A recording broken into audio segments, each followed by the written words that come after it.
Anybody have record privilege that needs them? Okay, Coach, whenever you guys are ready down there. Good. All right. Starting with our win over Florida State. It's hard to win on the road, especially when you get to go play in a place like Doak Campbell and Tallahassee, and with the fan base that they have and the tradition and the players that they have on their roster. And I feel like they've improved a lot as a team since we played them a year ago. They're a much better team. You can see the identity of their team, and to this point, that was the best defensive line we've played against. They were very good up front. A lot of those kids are going to have chances to play in the NFL if they keep progressing. And I thought they played really hard against us on the defensive line. And so I was really happy to get that win and continue to raise the bar in our program. Beating Florida State 4 out of 5 years is not something a lot of people can say they've done. And I'm not saying that to knock them. I think they're a great program. I think that just says a lot about what we've been able to do here over time. And for this year, beating Florida State, Clemson, and Louisville all in the same season is a first for me in this program, probably a first for most people in 1 year to beat those 3 teams. When I first got here, and I know that was a while ago now, but those teams were all 10-plus win teams. You had Teddy Bridgewater at Louisville, and they were coming off an 11-win season. Florida State was in the national championship. Clemson was climbing, and all 3 of them were 10-plus win teams. And so, it's good to sit here and see the progress that we've made, and the same with our opponent this week. But I think those are really good football programs, and they're financially invested football programs. It says a lot about what we've been able to do here. It says a lot about our staff and our players and the development of our players. In the game, I felt like we really played complementary football well. I think we fed each other. We assisted each other. We lifted each other up. When they got momentum, our offense would score. Our defense, in the first half, played outstanding football and played really well in the fourth quarter. Individually, I thought, Tanner Engel probably had his best, most complete game. And he's played a lot of football for us. But I thought he just was patient. He triggered when he needed to trigger. He had a good football game for us. He communicated well, tackled really well. I thought Josh Pierre-Louis played really good football for us in that game, stepped up, and we plan on having Tyler Baker-Williams back this week. And so Josh stepped in and really there was no drop off there. I thought Betty played really well at linebacker for us.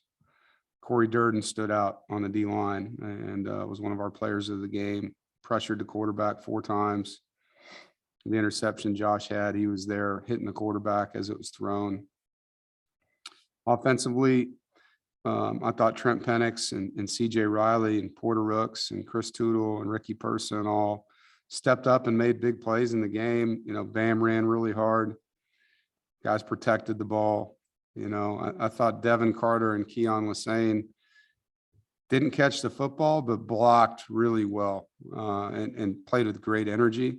They had a lot of dirty work in the game for us, and a lot of guys had to step up. You're used to hearing Emeka's name and Thayer's name and Devin's name in the reception category, and it wasn't their day for that. It was their day to do other things for us. I thought Trent Gill continues to set up our defense with his kicking and punting. But just overall, we protected the ball well. The one turnover offensively was on a Hail Mary, which happens. We had 3 explosive plays for touchdowns, and we knew we had to do that. They're a really good red zone defense. The time of possession was 35-25. So, our offense sustained drives and kept their offense on the sideline. And Devin continues to just be productive, with 4 touchdowns. Had a nice run to move the chains at the end of the game. Negatively, and it was a battle up front. Their D-line won sometimes, and that's a good D-line. But giving up 3 sacks is something, obviously, we're not going to be sitting here and say that's good. Even though that's a good D-line, we can't allow that. I thought From a negative standpoint, we had a couple of drops on nakeds. The Dylan Parham and Trent Penix both had opportunities that could have been big plays for us. And then we had 4, pre-snap procedural penalties.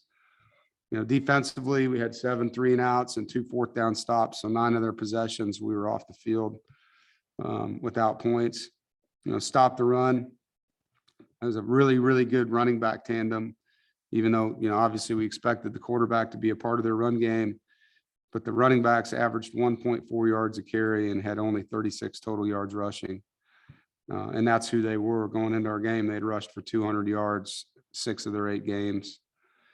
I thought we adjusted well, as a quarterback that we didn't expect to play against, and obviously more of a passer.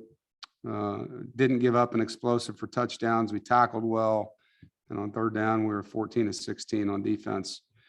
And, third quarter, special teams let the defense down. We gave up a surprise onside kick, and the defense surrendered 2 back-to-back scoring drives, and then they responded, and got back into form. So I was proud of them for, not flinching. Momentum was going the wrong way there, and they just, hung in there and got back to what they were doing. 0 for 2 in the red zone on defense is an area we can get better.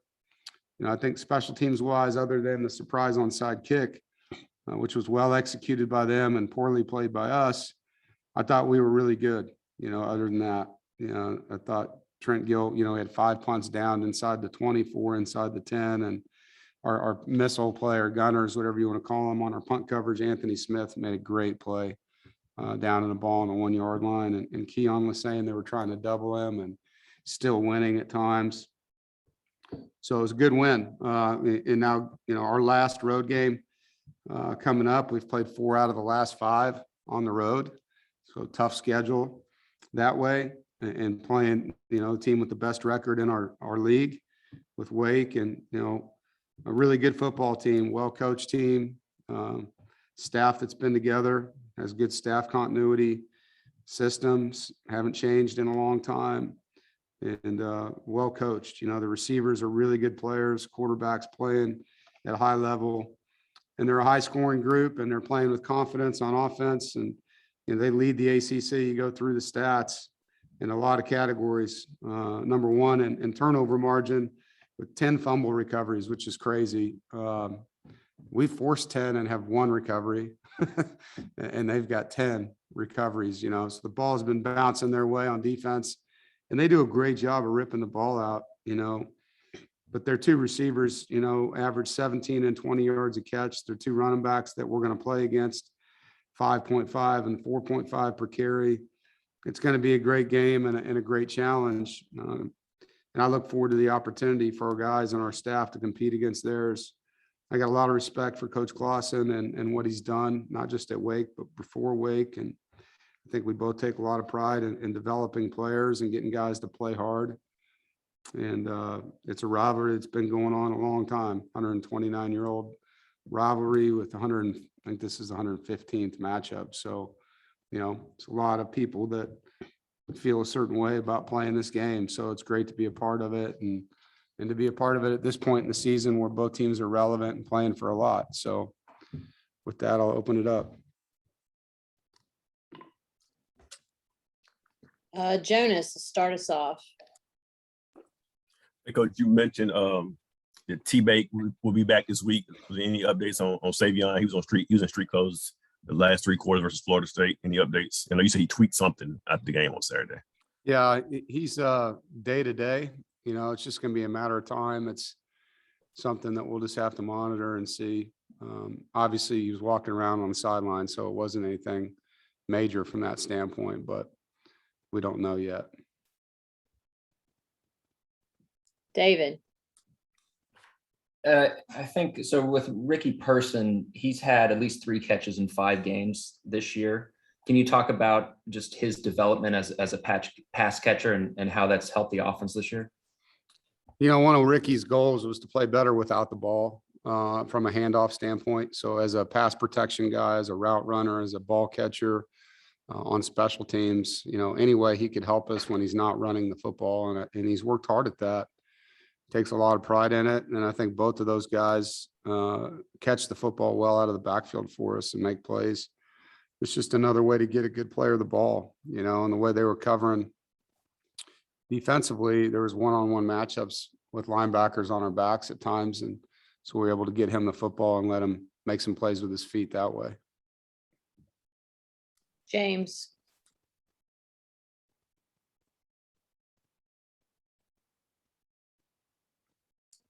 James Henderson, you have a question? All right, Mike Toper. Good afternoon, Coach. You touched Hi. on it. Obviously, this being a rivalry game, there is a lot on the line this season as far as Atlantic implications. What do you think how do you address those emotions with your players this week, and what do you think that will be like on Saturday?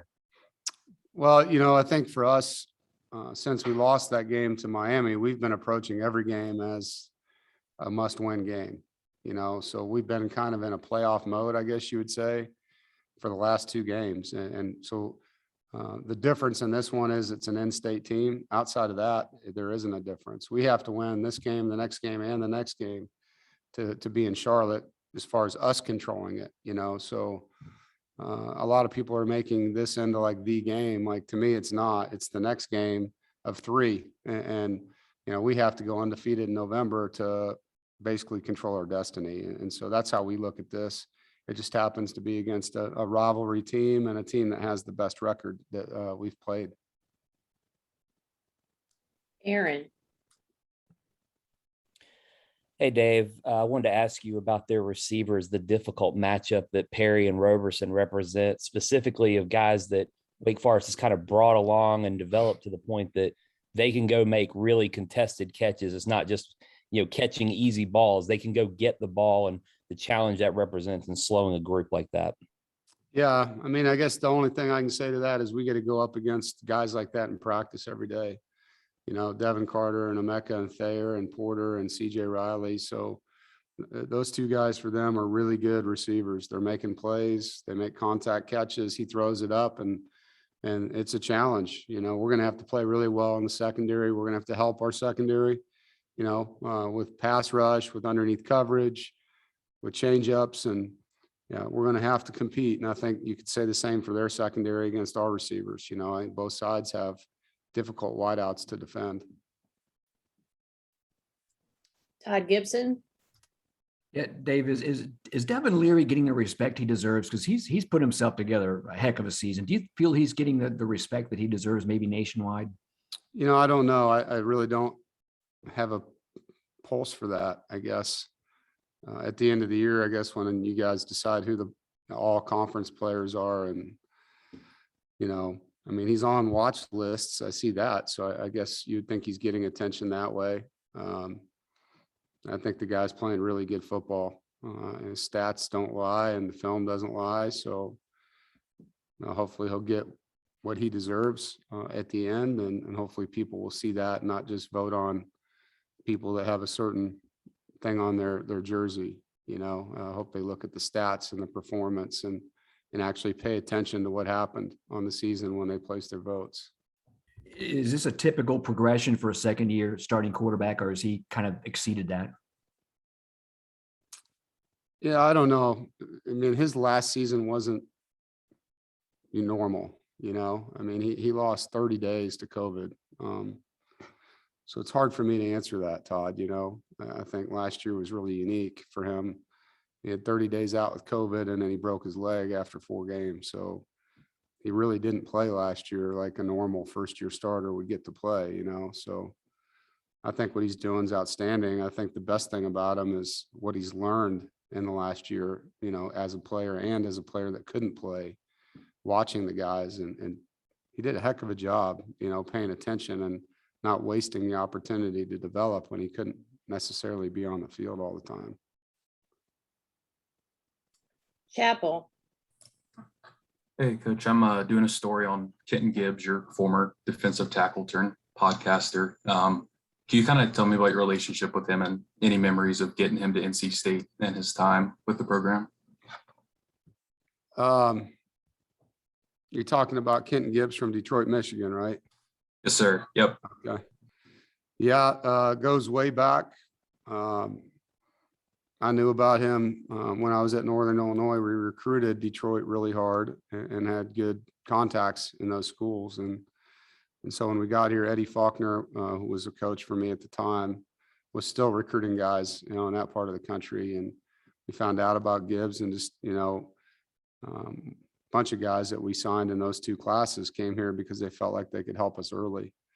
And he's a young man that probably would have, unfortunately had several injuries in his first couple of years that prevented him from being able to play for us. So he was always a guy that, we had a lot of respect for, tough guy, a guy that practiced really hard, and a guy that, sometimes the game isn't meant for you, and the injuries prevent you from being able to continue it. So, he had that type of career here, but was always a guy that worked hard and handled his business and was able to get his degree from here. James, you want to try again? Yeah, you got me now? Okay.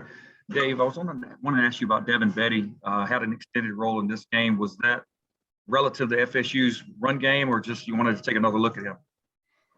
No, we felt like he had worked really hard, had made plays in games. We were trying to get some more production at that position, and we felt like he had earned that opportunity, through his play and the way he has gone in games and just produced.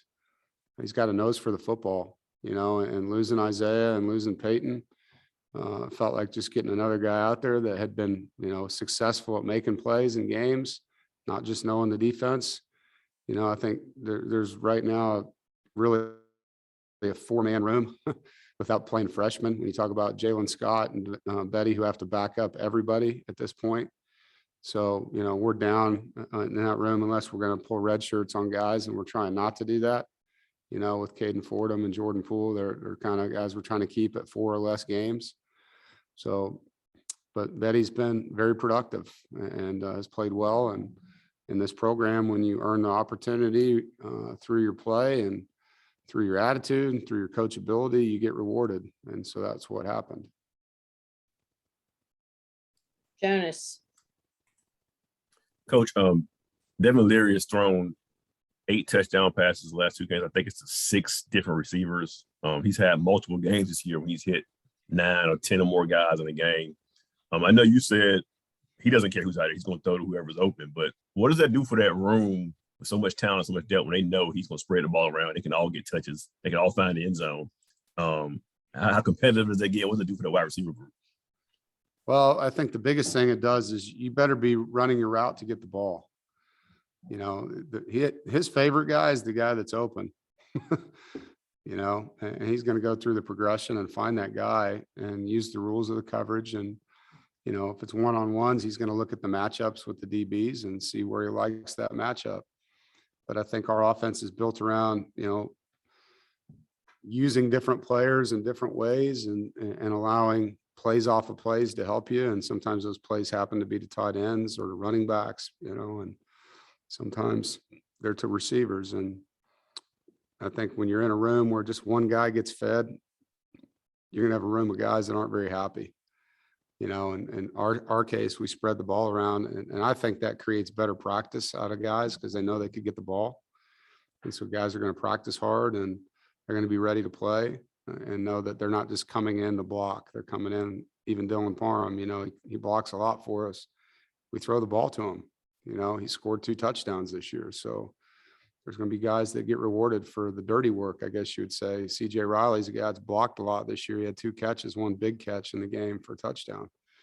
I think that's the thing that I think Tim and Joker Phillips, they pay attention to that. Like, who's doing the dirty work? Like, how can we reward that guy, and give him some stuff for the work he's doing in the run game. And I like that. And I like that, the way they do that for those guys. As a follow-up, you mentioned tight ends who get the touches. When you move Chris Tootle from receiver to tight end, was it something like, could you tell he could put on some more weight and get physical, or were you just looking for a mismatch down the road versus linebackers with him and Trent? When we recruited Chris, we weren't sure what he was going to be. We knew he was a big athletic guy. He played receiver. He actually played like wildcat quarterback for him at times, so he could run and catch. He has a body type that we didn't know if he'd stay at receiver, move to tight end, or even be a guy that segued to defensive end. Like, he's got a big frame, and and he's a hardworking young man. So we knew he would develop because of his work ethic, and just saw kind of a stacked receiver room. And then we saw a tight end room, losing Kerry Angeline, losing Dylan Ottenreith. Just thought it was an opportunity to get him on the field and see what he could do. And I think he was at a point where he needed that too. You know, he was kind of down. He'd been here a couple of years, hadn't sniffed the field really, and needed a chance to help us more. And so it's just a win-win for the tight end room and for him, you know, I think. And same thing with Trent Penix, you know, with Bam and Ricky back, we wanted to find a role for Trent. Like he's a very athletic guy, and the tight end room's a room that we wanted to have production out of. I mean, Kerry led us in receiving a couple of years ago. So our tight end's an important part of our offense. And forgive me if I ask you this on Saturday, but are those two guys like two of the biggest mismatches in the ACC? When you put them on linebackers, they can run right by you. You put them on safeties, and cornerbacks are too big for them. Yeah, I think, you know, the tight end Louisville has, Ford, is similar to him, to those two guys as well. I don't know other than that if there's anyone like them in the league, you know, that can block on a defensive end or a linebacker with physicality, but then run to get away from guys, run away from safeties, nickels, linebackers. Like they're definitely matchup problems for people. Aaron. Dave, I wanted to go back to what you said about the mentality of being in a playoff mode, for lack of a better term, for a while now. I was going to say the guys, when they've talked about this season, it's been, we control our own destiny. The message really hasn't changed even before the Miami game. Did you have to really work on that with this group of sort of that mentality, or did they sort of get it from? You know, going back to preseason, I think the staff and his team knew we had a chance to be really good if you know, things happen the way we thought they could happen. And I don't know when it was, but during training camp, I met with a bunch of the leaders, and it became very clear to me that for us to become who we want to be, it has to be about getting better every day and not about chasing the championship.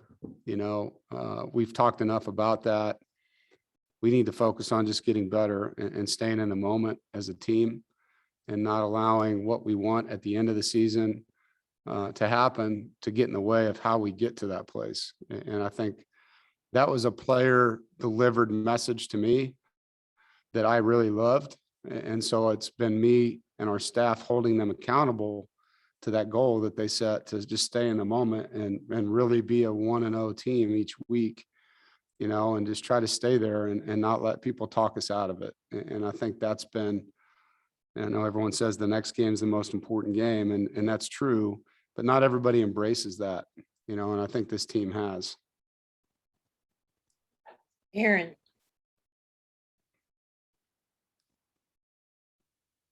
That was me, Annabelle. I'm done.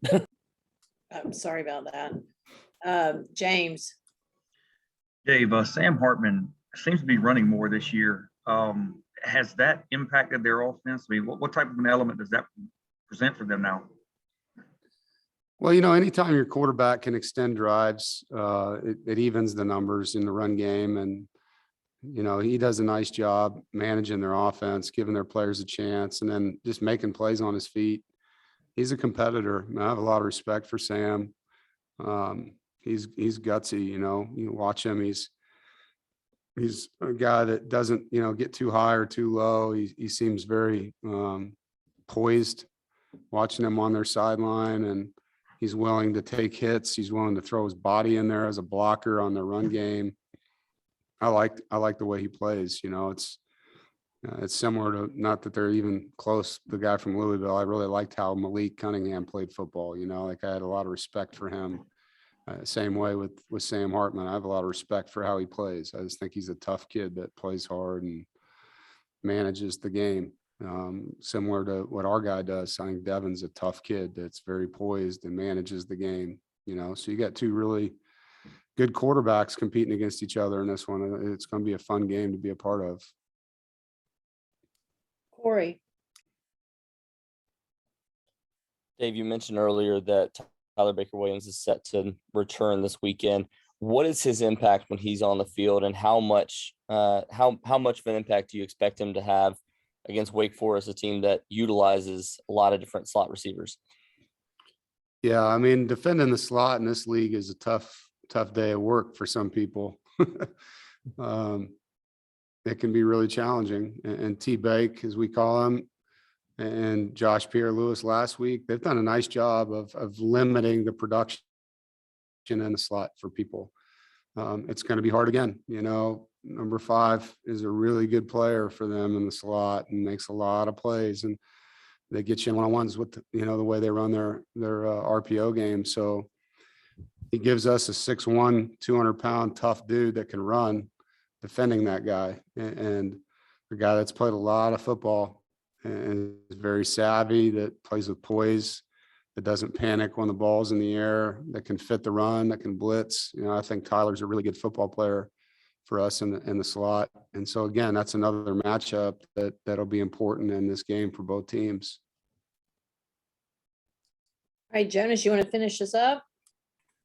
Yeah, Coach, you've talked at various points this year about the energy the guys bring on the sideline, the guys who aren't playing that much. It's definitely evident on the road game. You guys don't have as much support. You see those guys on third down for kickoffs, on drives, they're waving towels and everything. How big is it for those guys to bring their energy and for them to accept that role? Most of them know they're probably not going to play that much, but they know they are part of the team, home and away. We call them the juice squad here. And for us, that's the 4th phase of complementary football. It's the passion of our sideline. It's offense, defense, special teams, and then that love and passion and camaraderie and brotherhood, and celebrating the fact that we're playing football and we're cheering on our brothers that we care about. And so that's something that it's taken time to cultivate, and these guys have bought in, and they're a big part of it. And our players thank them for that. Like when we sit in the team meetings and we talk about our players, it's just like the guy that caught the touchdown. Like you'll hear them giving guys, props for how much energy they brought on the sideline, and thanking Cyrus Fagan for helping them.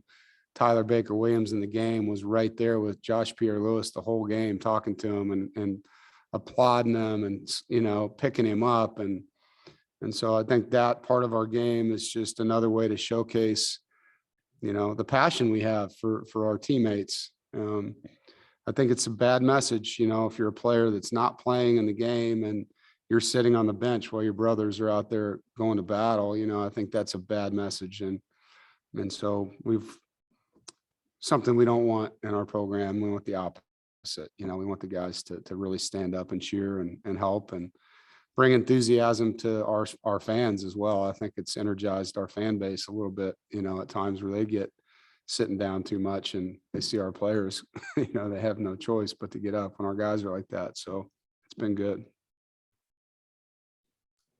All right, Coach, everybody, thank you. All right, guys, have a great day.